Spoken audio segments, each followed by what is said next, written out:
Salut tout le monde, j'espère que vous allez bien. On se retrouve aujourd'hui pour une nouvelle vidéo. Alors pas de test de tabac, mais plutôt pour revenir sur une question. Et la question c'est, est-ce que ma chicha elle fume? Ou est-ce qu'elle va fumer si j'achète tel ou tel modèle? Donc c'est des questions qui reviennent souvent pour l'achat de petites chichas d'entrée de gamme, donc comme celle-ci, la Mille AQT, ou sur les Célestes, les choses comme ça. Donc moi j'aimerais faire un parallèle en fait avec les voitures. Une voiture, il y a un moteur pour avancer, il y a des sièges pour s'asseoir, il y a des portes pour y rentrer. Et bien une chicha c'est pareil, c'est dans 95% du temps fait dans la même configuration. Il y a un vase, une colonne, un plongeur, un foyer et un système de chauffe. Donc on va répondre tout de suite à la question, est-ce qu'une Mille AQT ça fume? Et bien allez, c'est parti.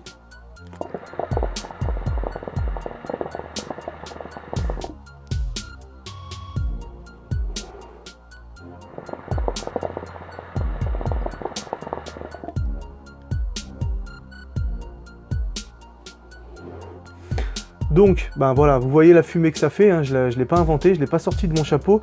Donc oui, une Mille AQT, ça peut fumer. Ce qu'il faut savoir, c'est que, pour en revenir un petit peu à le parallèle avec les voitures, c'est que pour les voitures, il y a différentes marques, donc c'est le cas aussi pour les chichas, il y a différents modèles, c'est fait aussi pour les chichas, il y a différentes configurations, on peut avoir un diffuseur, pas de diffuseur, on peut avoir une seule purge, 3 purges, donc voilà, après on va dire c'est comme les voitures, tout ça, la configuration qui peut changer, c'est des options, mais dans la plupart des cas, c'est tout le temps pareil, comme je vous dis, siège, moteur, choses comme ça.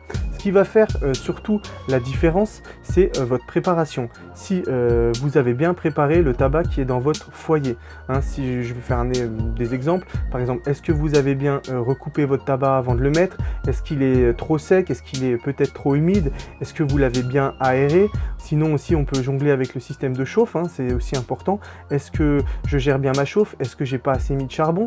Est-ce que j'ai mis trop de charbon? Des fois c'est vrai que même 3 fraîches coco ou 3 carrés dans le Inis, si le tabac il est, je vais dire, un peu trop, comment dire, un peu trop doux, il n'a pas trop de goût, tout de suite 3 charbons, vous allez venir l'étouffer et forcément vous aurez tout de suite un goût de cramé. Il y en a aussi qui mettent par exemple leur système de chauffe sur la plaque quand ils allument leur charbon. Donc ça, c'est un petit peu déconseillé. Et il y en a qui le font 10 minutes, ben, on a déjà vu des systèmes de chauffe hein, qui fondaient, des photos avec des systèmes de chauffe voilà, complètement déglingués à cause de la chaleur de la plaque.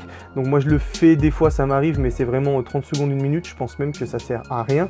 Mais voilà, c'était pour vous expliquer que c'est surtout votre préparation de votre foyer avec votre tabac et votre système de chauffe qui fait que la chicha fume ou fume pas. Après c'est vrai que voilà, par rapport aux voitures, il y a aussi des différences de prestige. On est d'accord, si on prend une chicha comme ça, il n'y a qu'une seule purge, vous allez voir, c'est pas... Voilà, on a l'impression qu'il n'y a rien qui sort, le vase il est pas vide, ça nous permet juste d'enlever la mauvaise fumée, mais voilà, qu'est-ce que je peux vous dire d'autre aussi? Différence de prestige, bah oui, effectivement, le tirage par exemple, là, pour aller chercher une taf, voilà, c'est mérité à la fin, vous avez...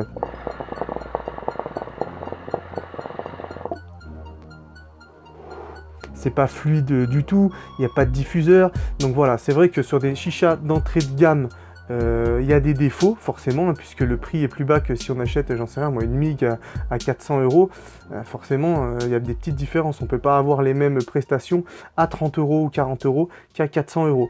Mais voilà, en tout cas c'est des petites chichas, c'est pas des machines à fumer, c'est clair, mais voilà, si vous faites une bonne prépa, et ben vous en aurez de la fumée, donc vous pouvez, je vais pas dire arrêter de vous poser de la question, puisque c'est naturel de se la poser quand on va faire un achat, mais voilà, c'est la prépa qui compte, je dirais peut-être pour 90-95%, et ensuite la chicha, ben voilà, c'est plus est-ce que je vais tirer fort pour avoir ma taf, est-ce que ça purge bien? Ben des fois non, c'est pas le cas.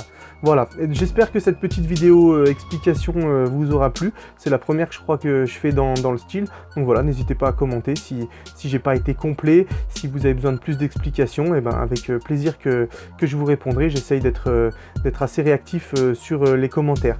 Voilà, et ben si vous voulez laisser une petite chicha bleue, ben avec plaisir, hein, je prends. Et puis on se retrouve pour des prochaines aventures. Allez, salut!